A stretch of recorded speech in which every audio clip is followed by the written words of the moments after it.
الحمدللہ رب العالمین الصلاة والسلام علی امام الانبیاء والمرسلین ثم الصلاة والسلام علی امام الاولیاء الکاملین وعلى آلهما وأصحابهما أجمعين من يومنا هذا إلى يوم الدين. أعوذ بالله من الشيطان الرجيم. بسم اللہ الرحمن الرحیم. انما المؤمنین اخوة وقال اللہ تعالی فی القرآن المجید یا ایھا الذین آمنوا لا تتخذوا اليهود ولا النصارى أولياء. اما بعد، جیسا کہ آج جس موضوع پر آپ سے خطاب کرنا طے پایا گیا ہے، مختصراً تاریخ یہود اور مسئلہ فلسطین. دراصل یہ بہت ہی طویل موضوع ہے. میں چند نکات کے تحت آج آپ سے گفتگو کی سعادت حاصل کروں گا.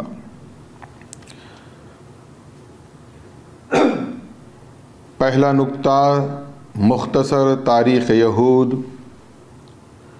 دوسرا ارض فلسطین کی اہمیت اور اس کی فضیلت. دوم بنی اسرائیل کا وجود بحیثیت مملکت اور پھر اس کے بعد بین الاقوامی قوانین و انسانی حقوق کے تحت موجودہ حالات میں کس طرح اسرائیل اور فلسطین میں امتیاز برتا جا رہا ہے، اور پھر اس کے ساتھ ساتھ معاملات طرز حیات میں امت محمدیہ کس طرح یہود کی پیروی کر رہی ہے، یہود اور عالم اسلام میں بسنے والے مسلمانوں کے عقائد میں کیا فرق ہمیں نظر آ رہا ہے، اور پھر اس کے بعد موجودہ دور میں عالم اسلام کو یہ پیغام دیا جا رہا ہے کہ بعثت امام مہدی علیہ السلام قریب سے قریب تر ہے، جبکہ حقیقت اس کے برعکس ہے کہ امام آخر الزمان خلیفۃ اللہ مہدی موعود علیہ السلام کی بعثت مبارکہ وسط امت میں ہو چکی ہے. اب دوبارہ بعثت امام مہدی کا کوئی تصور اسلامی تصور نہیں ہے. اس کے بعد ان تمام حالات میں میری اور آپ کی کیا ذمہ داری ہے، مجھے اور آپ کو کیا کرنا چاہیے، اس پر مختصراً کلام کیا جائے گا. یہ 5-7 نکات ہیں، یہ اپنی جگہ خود ایک مستقل موضوع ہے اور کافی وقت اس کے لیے درکار ہے. میں اشارتاً بہت اختصار کے ساتھ تاریخ یہود پر پہلے گفتگو کروں گا۔ یہود دراصل حضرت یعقوب علیہ السلام کی اولاد کو کہا جاتا ہے اور انہی کا لقب ہے اسرائیل۔ اسرا اور ایل کے معنی دراصل یہ ہبریو اور عبرانی زبان کا لفظ ہے جس کے معنی عربی میں عبداللہ اور اردو میں اللہ کے بندے کے ہوتے ہیں، لہذا حضرت یعقوب علی نبینا کا لقب اسرائیل یعنی اللہ کا بندہ ہے، اور انہی کی اولاد کو بنی اسرائیل یعنی اولاد یعقوب علیہ السلام کہا جاتا ہے۔ یعقوب علیہ السلام فرزند ارجمند ہیں حضرت اسحاق علیہ السلام کے، اور حضرت اسحاق علیہ السلام فرزند ہیں حضرت ابراہیم خلیل اللہ علیہ السلام کے۔ تو سلسلے نسب کچھ اس طرح ہوا کہ ابراہیم کے ایک فرزند اسحاق، اسحاق کے ایک فرزند حضرت یعقوب، اور اللہ رب العزت نے حضرت یعقوب کو 12 لڑکے عطا کیے، جن میں سب سے مشہور و معروف حضرت یوسف علی نبینا ہیں۔ تو دوسری طرف حضرت ابراہیم کے ایک اور فرزند ہیں جن کا نام حضرت اسماعیل علیہ السلام ہے۔ حضرت اسماعیل علیہ السلام کی نسل میں، ان کی اولاد میں پروردگار عالم نے خاتم النبیین احمد مجتبی محمد مصطفیٰ صلی اللہ علیہ وسلم کو سرزمین مکہ میں پیدا کیا۔ اب ادھر حضرت یعقوب علی نبینا کے 12 بیٹے جن کی اولاد کو بنی اسرائیل کہا جاتا ہے۔ تاریخ بنی اسرائیل کو اللہ نے یہ فضیلت اور یہ اہمیت عطا کی۔ خود اللہ سورہ بقرہ میں 3 مقامات پر ان کی فضیلت کا تذکرہ فرماتا ہے۔ یا بنی اسرائیل اذکروا نعمتی التی انعمت علیکم وانی فضلتکم علی العالمین۔ اللہ نے انہیں عالمین پر فضیلت عطا فرمائی۔ یہ فضیلت اس طرح کہ ان کے پاس کسی موقع پر، کسی لمحہ یہ بغیر نبی کے نہیں رہے۔ ان کے پاس ہر موقع پر، ہر زمانے میں انبیاء علیہ السلام کی بعثت ہوتے رہی۔ ہزارہا انبیاء قوم بنی اسرائیل میں اللہ نے بھیجے، اور پھر دیگر جو قرآن کے علاوہ مقدس آسمانی صحائف ہیں وہ انہی کے پاس ہیں، چاہے وہ توریت ہو، انجیل ہو یا زبور ہو۔ اور پھر اس کے علاوہ دنیاوی اعتبار سے انہیں بڑی بڑی حکومتیں، بادشاہتیں پروردگار عالم نے عطا کی۔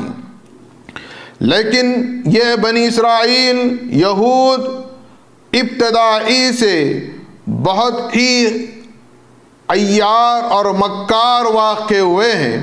انہوں نے بہت سے مظالم کیے ہیں، بہت سے گناہ کیے ہیں، لیکن آپ دیکھیں کہ ان کی تاریخ شروع ہوتی ہے جہاں حضرت ابراہیم کے بیٹے حضرت اسحاق کے بیٹے حضرت یعقوب، اور پھر ان کی اولاد میں جب یہ پھیلنے لگے تو پروردگار عالم نے حضرت موسیٰ علی نبینا جیسا عظیم المرتبت رسول و نبی ان کو عطا کیا۔ اور تاریخ انبیاء کے مطابق دنیا میں پہلی امت جو قرار پائی ہے وہ حضرت موسیٰ علیہ السلام کی امت قرار پائی جو کہ بنی اسرائیل ہے۔ اب آپ ان کی تاریخ دیکھیں، حضرت موسیٰ علیہ السلام سے حضرت موسیٰ تنہا رسول و نبی نہیں ہے، بلکہ ان کے معاون و مددگار کے طور پر ان کے بھائی حضرت ہارون کو بھی اللہ نے نبوت عطا فرمائی۔ گویا اب ان کا سلسلے انبیاء 2 سے شروع ہو رہا ہے۔ حضرت موسیٰ و ہارون سے لے کر 1400 سال کی ایک طویل تاریخ ہے کہ آخر میں اللہ نے حضرت عیسیٰ علیہ السلام کو بنی اسرائیل میں آخری رسول بنا کر بھیجا۔ آپ میرے ان الفاظ کو غور کریں کہ حضرت عیسیٰ علیہ نبینا قوم بنی اسرائیل کے لیے آخری رسول ہیں۔ اللہ نے خود قرآن میں فرمایا رسولاً الی بنی اسرائیل، اور آپ اتفاق دیکھیں کہ ابتدا ہوئی موسیٰ و ہارون سے، اب یہاں پر اختتام ہو رہا ہے عیسیٰ اور یحییٰ دو پیغمبروں کے ساتھ۔ حضرت موسیٰ کے بعد حضرت عیسیٰ کی جو بعثت مبارکہ ہوئی اس کا عرصہ تقریباً 1400 سال کا عرصہ ہے۔ اب میں یہ 1400 سال کے عرصے کی تاریخ آپ کے سامنے بیان کرنے سے قاصر ہوں جو بہت ہی طویل ہے، لیکن اس میں دو باتیں اہم ہیں کہ پروردگار عالم نے ان کو اس تاریخ میں 1400 سال میں دو مرتبہ عروج عطا کیا، دو مرتبہ یہ زوال کا شکار ہوئے۔ پھر اس کے بعد حضرت عیسیٰ علیہ السلام کو قوم بنی اسرائیل کی اصلاح کے لیے اللہ نے مبعوث فرمایا۔ یہ اتنے بدبخت ہیں کہ انہوں نے اپنے دور کے کسی نبی کو نہیں بخشا۔ ہر نبی اور ہر رسول، ہر پیغمبر کے ساتھ انہوں نے بدتمیزیاں کی ہیں، ان پر زیادتیاں کی ہیں، ظلم کیا ہے، یہاں تک کہ انہوں نے کئی انبیاء کو قتل تک کیا ہے۔ آپ اندازہ لگائیں کہ یہ انبیاء کے قاتل ہیں، انہوں نے انبیاء کو نہیں بخشا، جبکہ حضرت موسیٰ علیہ السلام کو بھی انہوں نے حضرت موسیٰ کی پوری آیات میں تکلیف پہنچائی۔ جب وہ توریت لینے پہنچے تو انہوں نے بچھڑے کی پرستش شروع کر دی۔ جب مقابلے کی بات آئی تو حضرت موسیٰ سے کہا کہ تم اور تمہارا خدا جا کر لڑیں، ہم یہیں پر بیٹھتے ہیں۔ یہ تمام واقعات، تمام حالات پروردگار عالم نے قرآن مجید فرقان حمید میں تفصیل کے ساتھ بیان کیے ہیں، اور انتہا تو یہ ہے کہ انہوں نے معاذ اللہ ثم معاذ اللہ حضرت عیسیٰ علیہ نبینا کو مرتد کہا، حضرت عیسیٰ علیہ السلام کو مرتد کہا، حضرت عیسیٰ علیہ السلام کو جادوگر کہا، اور معاذ اللہ ثم معاذ اللہ انہوں نے حضرت عیسیٰ علیہ السلام کو ولد الزنا کہا، یعنی معاذ اللہ حرام زادہ کہا۔ یہ تمام ان کی حالات ہیں حضرت عیسیٰ کے ساتھ، یہاں تک کہ حضرت عیسیٰ کی والدہ جو کہ حضرت مریم ہیں، اللہ رب العزت نے انہیں نساء العالمین قرار دیا۔ انہوں نے حضرت مریم پر بھی تہمت لگائی، انہیں زانیہ کہا نعوذ باللہ، اور ان پر رقیق حملے کیے۔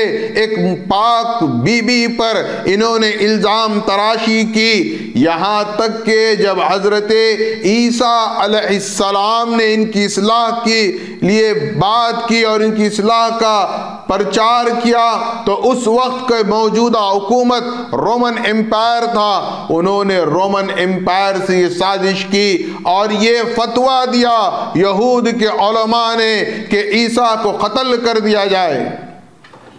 اب آپ دیکھیں عیسیٰ علیہ السلام کو فتویٰ تک دلواتے ہیں کہ قتل کر دیا جائے، اور پھر حضرت عیسیٰ کو صلیب پر چڑھایا جاتا ہے، جبکہ پروردگار عالم نے حضرت عیسیٰ کو زندہ آسمان پر اٹھا لیا، اور جس نے مخبری کی تھی عیسیٰ علیہ السلام کی، جس کو تاریخ یہودا کے نام سے جانتی ہے، اللہ نے اس کی شکل عیسیٰ کی طرح کر دی، اور انہوں نے عیسیٰ کے شبے میں اسی یہودا کو صلیب پر چڑھا دیا اور پھانسی دے دی۔ تو آپ اندازہ کریں کہ یہ قوم ایسی قوم ہے جن کو اللہ نے بے شمار نعمتیں عطا فرمائی، انبیاء کا سلسلہ مسلسل بھیجا۔ تاریخ بتاتی ہے کہ کوئی لمحہ یہ بغیر نبی کے نہیں رہے، اور روایات میں ہمارے مفسرین یہ بیان کرتے ہیں کہ تقریباً انہوں نے ایک دن میں 43 یعنی 43 انبیاء کو قتل کیا ہے، اور اس کے ساتھ ساتھ ان کی ایک گمان ہے، ان کا ایک نظریہ ہے کہ ہم انسان ہیں، صرف اور صرف یہودی انسان ہیں، اور روئے زمین پر بسنے والے جتنے غیر یہودی ہیں وہ تمام کے تمام جانور ہیں۔ یہ بولی آج بھی ہے۔ آپ دیکھیں کہ اسرائیل کی حکومت فلسطین کی عوام کے لیے کیا الفاظ استعمال کر رہی ہے کہ یہ بھیڑیے ہیں جنہوں نے ہم پر حملہ کیا ہے۔ گویا ان کے عقیدے میں، نظریے میں یہ بات شامل ہے کہ ہم ہی انسان ہیں، ہمارے علاوہ دنیا میں کوئی انسان نہیں ہے، یہ جانور ہیں اور ان کو ہماری خدمت کے لیے دنیا میں پیدا کیا گیا۔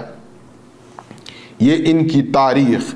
اور پھر آپ دیکھیں کہ 70 عیسوی میں حضرت عیسیٰ علیہ السلام کے ساتھ جو واقعات پیش آئے یہ 33 عیسوی کے ہیں، اور اس کے بعد 37 سال کے بعد میں ٹائٹس نے ان پر ظلم کیا، تو یہاں تک کہ 70 عیسوی یعنی عیسیٰ کے گزرنے کے، آسمان پر اٹھائے جانے کے 70 سال کے بعد ٹائٹس نے یہودیوں کو منتشر کر دیا، اس قدر ظلم کیا کہ ساری دنیا میں یہودی بکھر گئے، ان کا کوئی پرسان حال نہیں رہا، اور انہیں ارض فلسطین سے 70 عیسوی میں نکال دیا گیا۔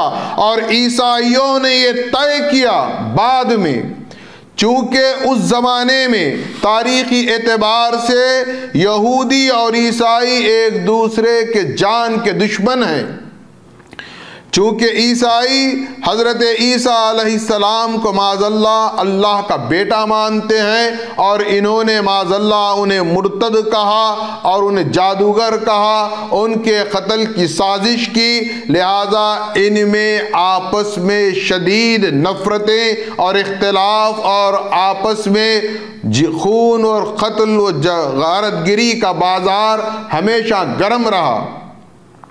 لیکن 70 عیسوی میں یہودیوں پر جو ظلم ہوا ہے وہ دراصل ٹائٹس نے کیا، اور تمام دنیا میں ان کو منتشر کر دیا ارض فلسطین سے۔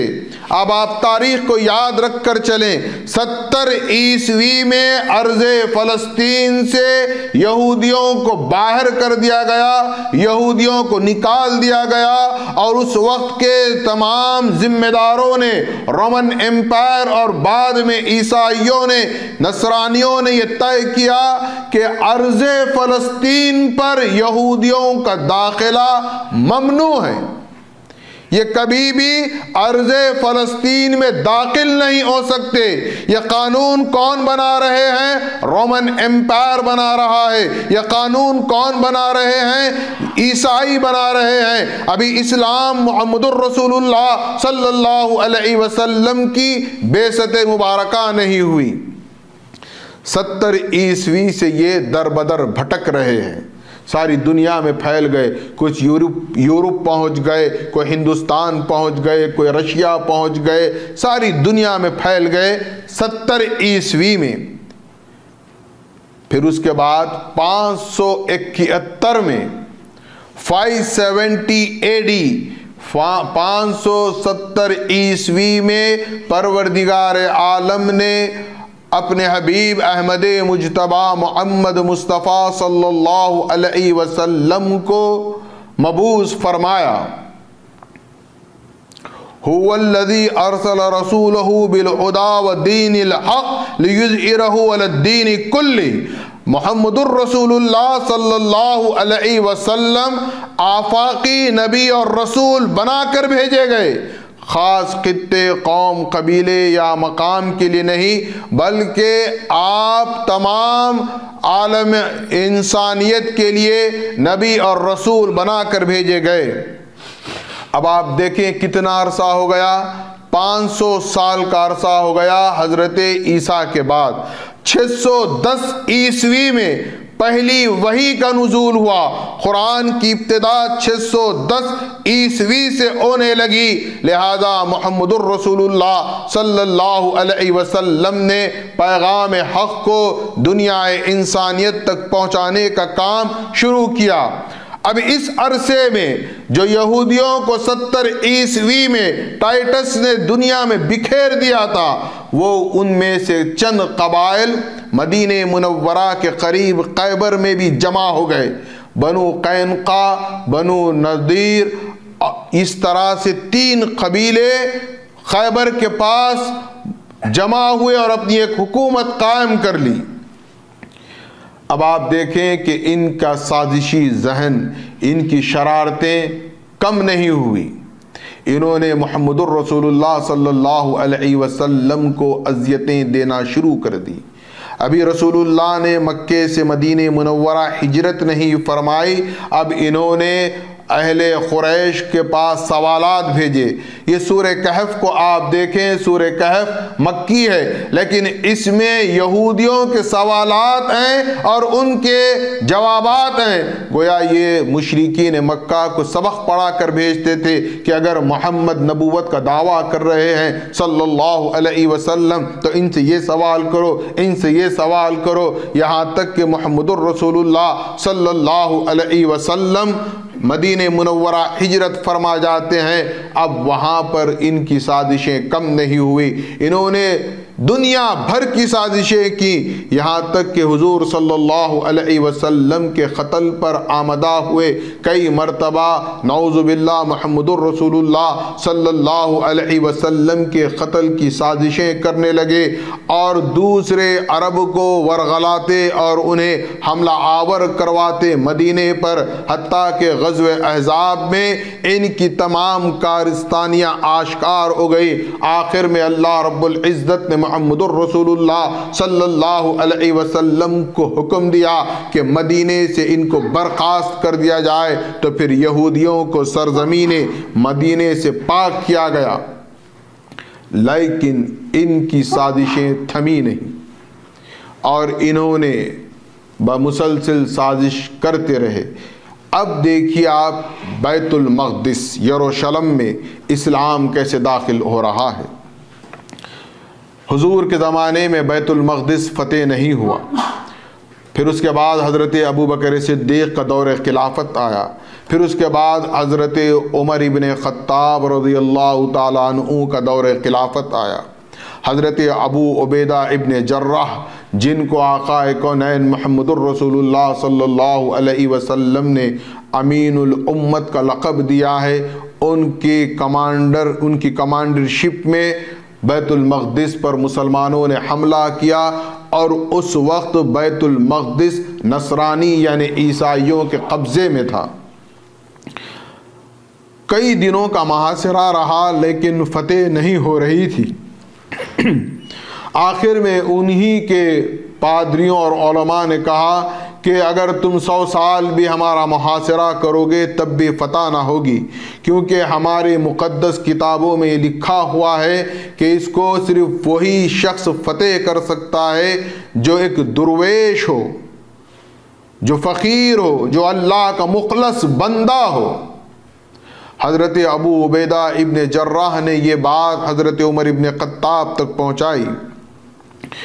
امیر المومنین حضرت عمر ابن خطاب نے 700 مائل کا سفر طے کر کے مدینے سے بیت المقدس کا سفر کیا، اور جب پہنچتے ہیں تاریخ بتاتی ہے کہ آپ اور آپ کے غلام 2 ہی سفر میں تھے اور سواری ایک ہی تھی، لہذا طے یہ ہوا کہ سفر کا کچھ حصہ غلام سواری پر سفر کرے گا اور آقا اس کی نکیل پکڑیں گے، کچھ وقت آقا سوار ہوں گے تو غلام نکیل پکڑے گا، یہاں تک کہ جب بیت المقدس میں داخل ہونے کا وقت آیا تو تاریخ انسانیت یہ منظر بھی اپنے نگاہوں سے دیکھتی ہے کہ حضرت عمر ابن خطاب کے ایک ہاتھ میں سواری اونٹ کی نکیل ہے، سوار کون ہے؟ آپ کا غلام، اور دوسرے ہاتھ میں آپ کے جوتے ہیں جو مٹی کیچڑ سے خراب ہو چکے ہیں،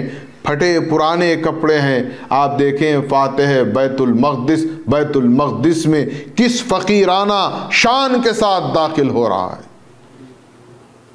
جب آپ داخل ہوئے، نصرانیوں کے علماء نے جب یہ منظر دیکھا تو انہوں نے کہا کہ حقیقت میں یہی فاتح بیت المقدس ہے، ہم بیت المقدس چند شرائط کے ساتھ سپرد کرتے ہیں. اب آپ دیکھیں یہود اور اسلام، حضرت عمر ابن خطاب رضی اللہ تعالیٰ عنہ صحابی رسول کا اسلام، ہم اپنے اسلام پر ان کے اسلام کا ہرگز گمان نہ کریں. اب نصرانیوں نے کہا کہ ہمارے پاس یہ طے ہے کہ اس سرزمین پر یہودی کبھی بھی داخل نہیں ہو سکتے. حضرت عمر ابن خطاب رضی اللہ تعالیٰ عنہ نے فرمایا کہ یہ سرزمین فلسطین، ارض مقدس، تینوں مذاہب کے لیے محترم و مقدس ہے، یہودی، عیسائی اور مسلمان. اور بحیثیت امیر المومنین میں چاہتا ہوں کہ یہودی بھی یہاں پر آئیں. اب آپ دیکھیں تاریخ کا منظر، 600 سال سے یہ در بدر بھٹک رہے تھے، کبھی ان کو یہ ہمت نہیں ہوئی، کبھی ان میں یہ جرت نہیں ہوئی، کبھی انہیں اجازت نہیں ملی کہ یہ ارض فلسطین میں داخل ہوں.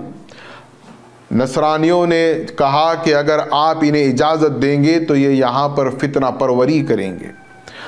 آپ حضرت عمر نے فرمایا ایسا کرتے ہیں، ان کو بسنے کی اجازت نہیں دیتے ہیں، لیکن بحیثیت زائر یہ یہاں پر آ سکتے ہیں. عیسائیوں نے یہ تجویز رکھی، حضرت عمر نے اس کو قبول کیا.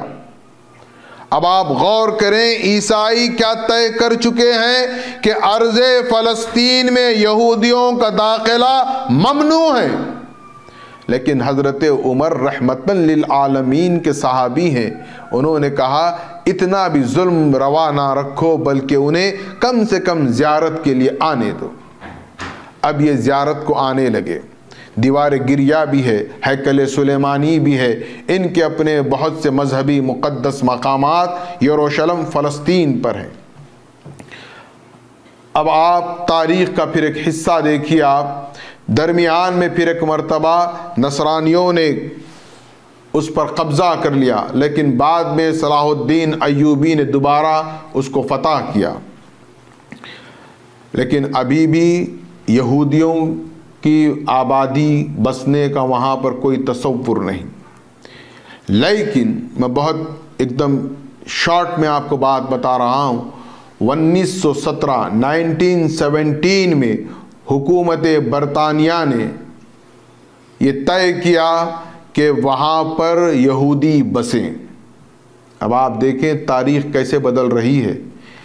ایک تاریخ کا ایک حصہ تھا کہ عیسائیوں نے یہ طے کیا تھا کہ یہودی ارض فلسطین پر نہ بسیں. 1970 کتنا عرصہ ہوا غور کریں، 70 عیسوی سے 1917، قریب 2000 سال کے بعد ان کو یہ موقع دیا گیا. حکومت برطانیہ کی ظالمانہ یہ حرکت ہے کہ انہوں نے ارض فلسطین پر تقریباً 60 خاندان یہودیوں کے بسائے، اور یہ ایک UN سے ایک بل پاس ہو گیا. 1917 سے اب یہودی بسنے لگے، آباد ہونے لگے. کہاں؟ ارض فلسطین پر. ان کا کوئی ملک نہیں ہے، 2000 سال کے بعد داخل ہوئے ہیں یہ. اب ادھر 1948 میں دنیا کا ایک منظرنامہ پھر بدل جاتا ہے. 1917 میں دنیا کی قیادت اور یورپ کا مغرب کا امام برطانیہ ہے، لیکن 1948 میں اب مغرب کا امام امریکہ ہو گیا. تو اس نے اپنے ظلم، اپنے جبر، اپنے دھونس اور اپنی زیادتی کے ساتھ 1948 میں ارض فلسطین میں مملکت اسرائیل کے وجود کو بخشا. اب یہ وہاں پر 1948 میں ہوا. وہاں سے 1948 سے لے کے آج تک اب تک تقریباً 75 سال کے عرصے میں مسلمانوں پر ظلم و زیادتی کی انتہا کر دی گئی۔ بچوں کو شہید کر دیا جاتا ہے، عورتوں کو شہید کر دیا جاتا ہے، بوڑھوں کو شہید کر دیا جاتا ہے، ایک قتل و غارت گری کا بازار گرم کر کے رکھا ہے۔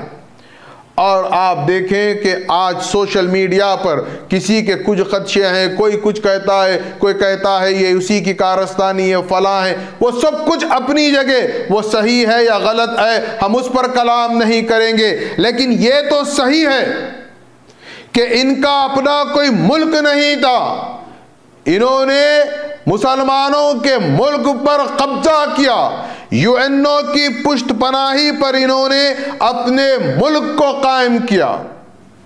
اچھا یہاں پر یہ دیکھیں آپ، بین الاقوامی انٹرنیشنل ایک لا ہے، ایک کنٹری، ایک ملک کے وجود میں آنے کے لیے میں بہت اختصار سے 3 چیزیں بتاتا ہوں۔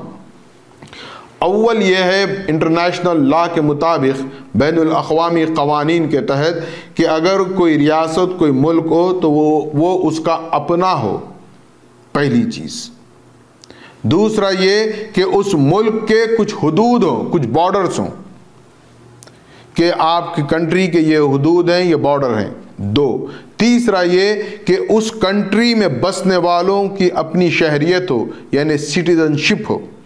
یہ ایک عام بین الاقوامی قانون ہے پوری دنیا میں۔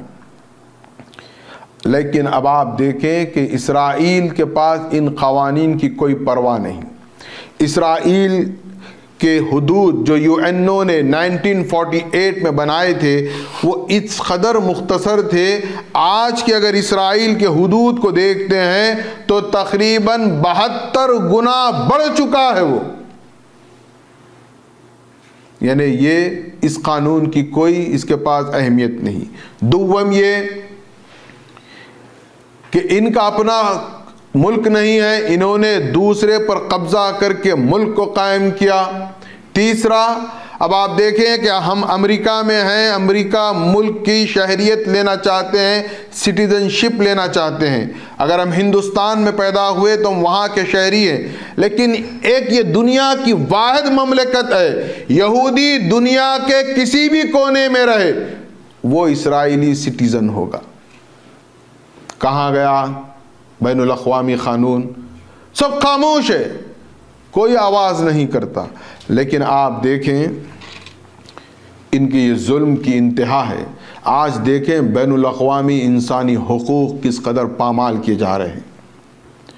ہم بھی خبریں دیکھتے ہیں، نیوز ہم بھی دیکھتے ہیں، ساری دنیا دیکھ رہی ہے کیا ہو رہا ہے۔ آپ دیکھیں اسرائیل مسلسل 75 سال سے مسلمانوں پر حملہ کر رہا ہے، ان پر ظلم کر رہا ہے، اور اس میں سب سے بڑے بدبخت اگر کوئی ہیں تو اہل عرب ہیں۔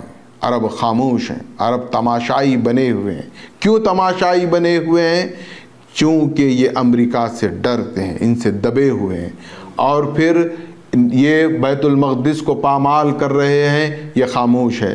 یہ مقامات مقدسہ کی بے حرمتی کر رہے ہیں، یہ خاموش ہیں۔ لیکن ان کو یہ یاد رکھنا چاہیے اہل عرب کو کہ اسرائیل کا جو اصل منصوبہ ہے وہ گریٹر اسرائیل کا ہے، اور گریٹر اسرائیل کا ان کا اپنا نقشہ طے ہے۔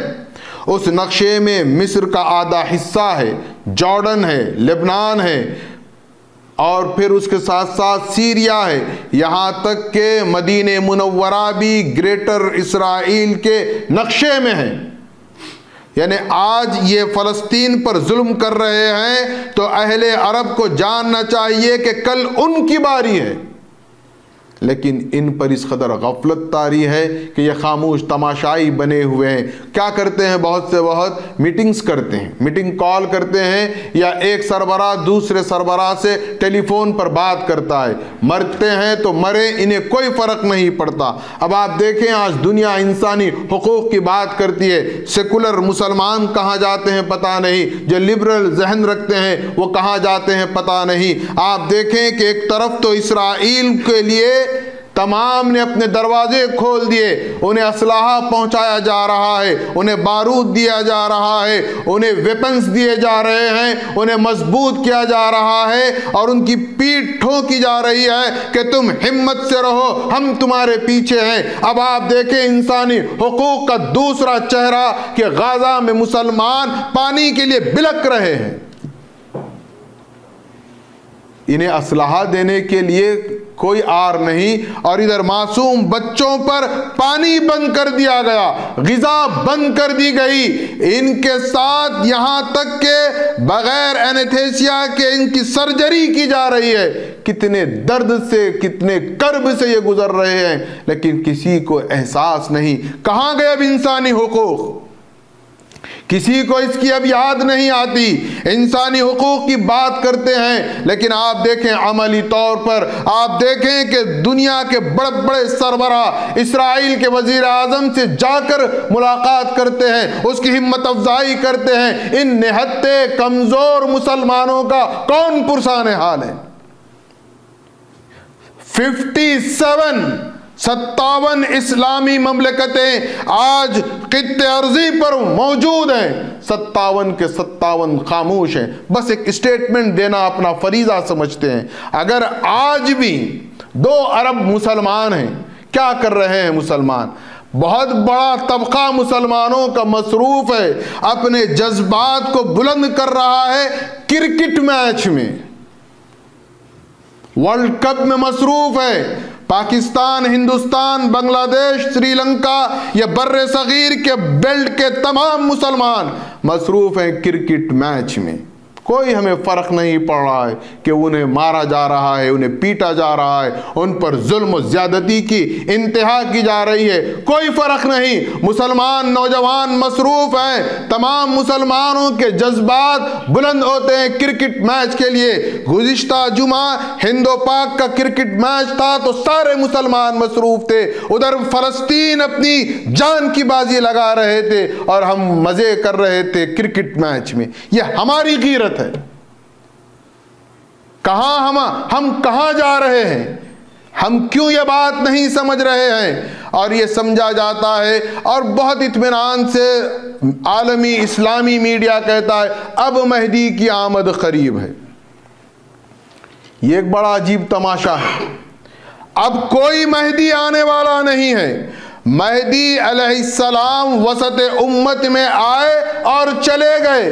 یہ مسلمانوں کو غلط باور کرواتے ہیں کہ مہدی اب آئیں گے، ہماری قیادت کریں گے، خراسان سے کالے جھنڈے نکلیں گے، افغانستان سے فوج آئے گی۔ یہ ڈرامہ ہے، اس کے علاوہ اور کچھ نہیں ہے۔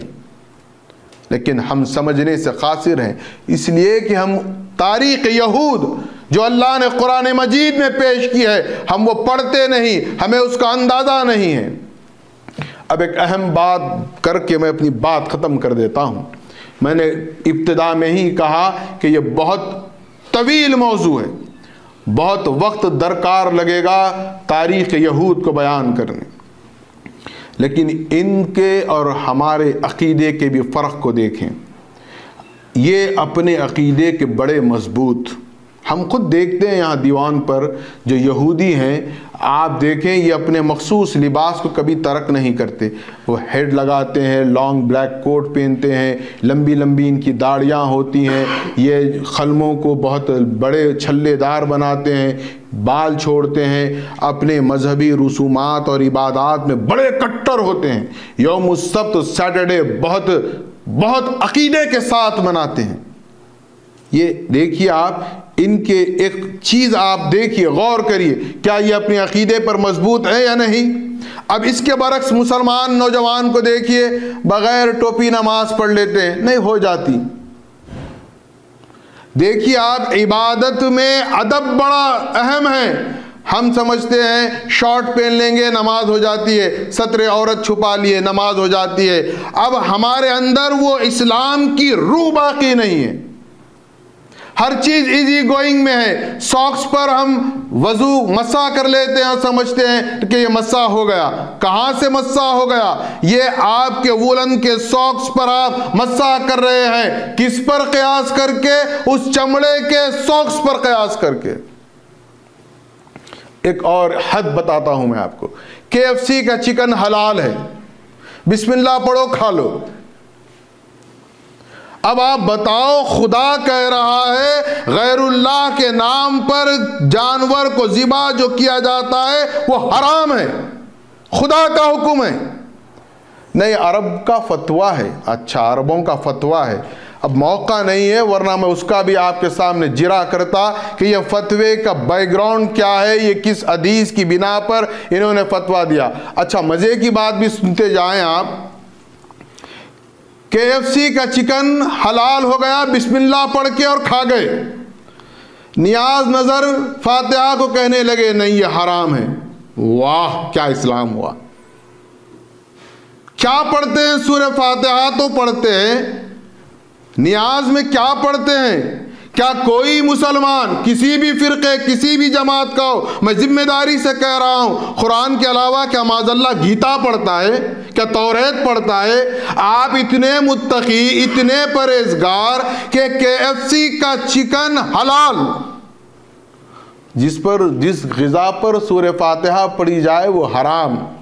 آپ کدھر جا رہے ہیں؟ آپ کس کی پیروی کر رہے ہیں؟ آپ کبھی سوچیں, اپنے آپ میں ڈھونڈے اسلام کو ہم نے کہاں چھوڑ دیا ہے. یہ آج کی ہماری کیفیت ہے. ہم بہت آزاد خیال ہو گئے. آپ کتنے بھی آزاد خیال ہو, لیکن آپ کی آزادی قرآن کے تحت ہونی چاہیے. آپ جتنی بھی اپنے آپ کو فکر مند یا فکر انگیز سمجھتے ہو, لیکن آپ کو چاہیے کہ آپ اپنا نظریہ, اپنی فکر, اپنا علم سب کچھ قرآن کے تحت دیکھیں. آج دیکھیے آپ, اب بتائیے اب آپ کے اور ہمارے کرنے کے کام کیا ہیں اور ہم کیا کر رہے ہیں. دیکھیے آپ, ہمارا عقیدہ کتنا کمزور. مٹھی بھر یہود ساری دنیا کو ہلا کر رکھ دیے. ہم 2 ارب مسلمان خاموش تماشائی بن کر کرکٹ میچ میں مصروف ہو گئے. ہم اپنی نسل کو کیا پہنچا رہے ہیں؟ ہماری نسل مصروف ہے PUBG میں, ہماری نسل مصروف ہے منشیات ڈرگس میں, ہماری نسل مصروف ہے عریانیت میں, ہماری نسل مصروف ہے گانے بجانے میں, ہم لہو لہاب میں مصروف ہو گئے. اور یہی ورثہ اگر ہم اپنی نسلوں کو, میں آپ اپنی اولاد کو منتقل کریں گے تو اللہ کو کیا جواب دیں گے؟ کیا امت محمدیہ کی یہ آنے والی نسل PUBG کے لیے پیدا کی گئی ہے؟ کیا یہ آنے والی نسل منشیات ڈرگس کے استعمال کے لیے بنائی گئی ہے؟ خیر امت جس کو بنایا گیا, آج ہم اس کو کہاں لے جا رہے ہیں؟ یہ ہماری ذمہ داری ہے اور اللہ کے پاس ہم کو جواب دہ ہونا ہے. اب ہماری ذمہ داری تو دیکھیے آپ, کم سے کم یہ ہونی چاہیے کہ ہم اپنے بچوں کو, اپنی نسلوں کو آقا کونین محمد الرسول اللہ صلی اللہ علیہ وسلم کی محبت ٹرانسفر کریں. دین کی جو اساس ہے, دین کی جو بنیاد ہے, دین کی جو روح ہے, وہ عشق محمد صلی اللہ علیہ وسلم. ان نوجوانوں کو بتائیں, اپنے آنے والی نسلوں کو بتائیں کہ تمہارا رہبر, تمہارا رہنما, تمہارا امام, تمہارا قائد آقا کونین احمد مجتبی محمد مصطفیٰ صلی اللہ علیہ وسلم ہے. اپنی نوجوان نسلوں کو بتائیں کہ اصحاب رسول نے کس جوامردی کے ساتھ, تقوی اور پرہیزگاری کے ساتھ اسلام کو قائم کیا اور دنیا میں آج اسلام کو پھیلایا. اب آپ دیکھیں, ایک چھوٹی سی بات ہے, آپ ذرا غور کریں. جس ملک میں اب ہم رہ رہے ہیں, یہاں اگر کوئی غیر مسلم ہمیں مل جاتا ہے, دیکھیے آپ پریکٹیکل میں بات کر رہا ہوں, آپ ذرا غور کریے. ایک غیر مسلم گورا مل گیا مثال کے طور پہ, یا بلیک مل گیا. اب وہ پوچھا اگر ہم سے کہ آپ کون ہیں, ہم بہت فخر سے کہیں گے کہ آئی ایم مسلم. اب وہ کہے گا اچھا آپ مسلمان ہیں تو آپ کے مذہب کی, آپ کے دین کی کیا کتاب ہے؟ کیا جواب دیں گے ہم؟ قرآن. اگر وہ ہم سے مانگے, ہم کہیں گے کہ اگر آپ قرآن پڑھیں گے تو آپ پکے مسلمان ہو جائیں گے. اب جب آپ اس کو قرآن دیں گے، اگر وہ قرآن لے کر ہم سے پلٹ کر سوال کرے اور پوچھے کیا تم یہ کتاب جو مجھے دے رہے ہو تبلیغ کی غرض سے، کیا کبھی خود پڑھے ہیں، کیا خود کبھی سمجھے ہیں، کیا تم نے کبھی اس پر عمل کیا ہے، تو ہم کیا جواب دیں گے بتائیے؟ ہم لاجواب ہو جاتے ہیں۔ یہ قرآن کو خدا را پڑھیے، سمجھیے، اس پر عمل کریے۔ اور آج پورا عالم اسلام میں دیکھیے آپ، اگر آپ دوسرے زاویے سے اسلام کا جائزہ لیتے ہیں تو روئے زمین پر کوئی مسلمان ہی نہیں ہے۔ آپ کہیں گے یہ کہاں سے لایا آپ؟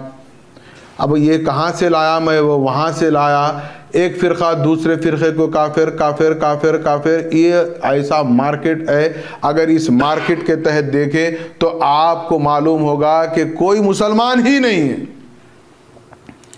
تو کیا ہوا؟ مسلمان آپس میں ایک دوسرے کا دشمن ہو گیا۔ ان کا جو ازلی ابدی دشمن ہے یہود، اس سے کیا ہو گئے؟ لاپرواہ ہو گئے۔ بچوں کو کبھی نہیں بتائیں گے۔ آپ کو اور ایک اہم کام جو آج کرنا ہے، میری دانش میں جو بات مجھے سمجھ میں آئی، تاریخ میں یہود اور نصارہ یعنی یہودی اور عیسائیوں کا جو اختلاف ہے اس کو دوبارہ منظر عام پر لائیے۔ بتائیے عیسائیوں کو کہ یہ یہود وہ ہیں جنہوں نے تمہارے پیغمبر اور رسول کو نعوذ باللہ ولد الزنا کہا ہے، ان کی ماں مریم کو انہوں نے بدکار عورت کہا ہے۔ تاریخ کو کھکور کر وہ تمام حقائق پیش کرے۔ آپ بھی ان کی پالیسی اختیار کریے، ان کو آپس میں لڑائیے، لیکن ہمیں تو فرصت ہی نہیں خود آپس میں لڑنے سے۔ ہم اپنا لڑنا بند کریں۔ اور آخر میں ایک بات، ارض فلسطین ہمارے لیے کیوں مقدس ہے؟ مسلمان کے لیے دو باتیں اس میں سب سے اہم ہے، بہت تفصیل ہے اس کی، میں دو ہی باتیں آپ کے گوشے گزار کر کے بات ختم کر دیتا ہوں۔ اول یہ کہ وہ وہاں پر بیت المقدس یعنی مسلمانوں کا قبلہ اول ہے۔ رسول اللہ صلی اللہ علیہ وسلم نے ہجرت فرما کر 17 اور 18 مہینوں تک بھی جو نمازیں عبادتیں ادا کی ہیں وہ بیت المقدس کی طرف رخ کر کے ادا کی ہیں۔ تو وہاں کیا ہوا؟ اول ہمارا قبلہ اول ہوا اس بیت المقدس۔ دوسرا، ہمارے اور آپ کے آقا احمد مجتبی محمد مصطفیٰ صلی اللہ علیہ وسلم جب سفر معراج کا آپ نے سفر کیا ہے تو آپ کو اللہ نے مکے سے بیت المقدس پہنچایا، اور وہاں پر آقا کونین محمد الرسول اللہ صلی اللہ علیہ وسلم نے تمام انبیاء کی امامت فرمائی۔ آپ امام الانبیاء قرار پائے۔ اور پھر یہ بات بھی ذہن میں رکھیں کہ یہاں پر پروردگار عالم عالم انسانیت کو یہ اشارہ دے رہا ہے کہ رسول اللہ جب امامت کر رہے ہیں تو تمام انبیاء کی آپ امامت کر رہے ہیں۔ ان مقتدیوں میں حضرت موسیٰ بھی ہیں اور حضرت عیسیٰ بھی ہیں۔ امام کون ہے؟ ہمارے نبی احمد مجتبی محمد مصطفیٰ۔ گویا اللہ تولیت بیت المقدس کی محمد الرسول اللہ کے سپرد کر رہا ہے۔ محمد الرسول اللہ کا وہاں کا نگران اور امام بنا رہا ہے۔ گویا اب محمد الرسول اللہ صلی اللہ علیہ وسلم کی امت وارث ہے بیت المقدس کی۔ یہ اللہ کا انصاف ہے، یہ اس کا قانون ہے۔ یہ ہم اپنے اپنے بدعمالیوں سے اس تمام اللہ کی نعمت کو ٹھکرا دیا، اور یہ ارض فلسطین پر اللہ نے بے شمار ہزارہا انبیاء علیہم السلام کو پیدا کیا ہے۔ گویا یہ چند نکات ہیں جو میں نے آپ کے سامنے رکھیں۔ اب ہمارے اور آپ کے کرنے کے کام میں صرف یہ ہے کہ ایک تو ہم تاریخ کو پلٹ کر دنیا کے سامنے پیش کریں کہ آخر میں ابتدا میں کیسا اختلاف رہا ہے۔ دوم یہ کہ اب فلسطین کے لیے ہم کیا کریں، تو یاد رکھیں ہم فلسطین کے لیے کم سے کم دعا تو کریے۔ کیا ہم دعا بھی نہیں کر سکتے؟ کتنا ظلم ہے، آپ غور کریں کہ غازہ میں ایک بندے کو 1 لیٹر پانی دیا جائے گا صرف۔ ہمارے دل نہیں تڑپتے؟ ہم میں بے حسی اس قدر طاری ہو گئی ہے کہ ہم نیوز بھی انٹرٹینمنٹ کے طور پر دیکھتے ہیں. معصوم بچے مر رہے ہیں, ہمیں کوئی تڑپ پیدا نہیں ہوتی. 1 لیٹر پانی وہ بھی جس کو مل جائے. اور یاد رکھیں کہ آج دنیا دشمنان اسلام یہ سمجھتی ہے کہ بھوک اور پیاس سے مسلمانوں کو دبایا جائے گا, تو انہیں یاد رکھنا ہوگا کہ مسلمانوں کو یہ سبق میدان کربلا میں امام حسین نے پڑھا دیا ہے کہ ظلم جتنا ہو جائے, پانی بند کر دیا جائے, تم پر غذا بند کر دی جائے, تم حق کے لیے ڈٹنا. جو حسین کے نانا کے امتی ہیں وہ حسین کے اس پیغام کو قیامت تک برپا کرتے رہیں گے. نہ بھوک سے ڈریں گے, نہ پیاس سے ڈریں گے, لیکن ہمیں اور آپ کو چاہیے کہ ہم ان کے لیے کم سے کم دعا کریں. دعائیں خنوت نازلہ کا اہتمام کریں, دعا کریں, اللہ سے گڑ گڑائیں کہ پروردگار تو ان کی مدد فرما. اب آپ کو ایک بات کہہ کر بات ختم کر دیتا ہوں. اللہ کو سمجھے, پہلے اللہ کی قدرت کو سمجھے. اسرائیل کی بربریت اپنی جگہ, امریکہ اسلحہ پہنچا رہا ہے, بارود کے ٹینکرز پہنچ رہے ہیں, سب کو ہر کوئی اس کو مضبوط کر رہا ہے, لیکن وہ اللہ کیا کر رہا ہے وہ بھی دیکھیے آپ. مسلسل بارش, اس قدر بارش ہو رہی ہے اسرائیل پر کہ ان کے گھر بارش کی وجہ سے ڈھہ جا رہے ہیں. یہ اس کا بھی نظام ہے. اور آپ یہ یاد رکھیں وہ کبھی بھی انسانوں کا محتاج نہیں رہا. ہم سمجھتے ہیں کہ نعوذ باللہ اللہ ہمارا محتاج ہے. اللہ ہرگز ہمارا محتاج نہیں ہے, ہم سب محتاج ہیں اللہ کے. اور اللہ جب چاہے گا ابابیل کو بھی نازل کر دے گا, اللہ جب چاہے گا بارود بھی برسا دے گا. اللہ کے چاہنے پر منحصر ہے, ہمارے چاہنے پر نہیں. اور یہ بات یاد رکھیں, ابھی جو تصور دیا جا رہا ہے کہ مہدی آنے والے ہیں, یہ غلط پروپیگنڈا ہے. مہدی آئے اور چلے گئے. اب صرف عیسیٰ ابن مریم آئیں گے.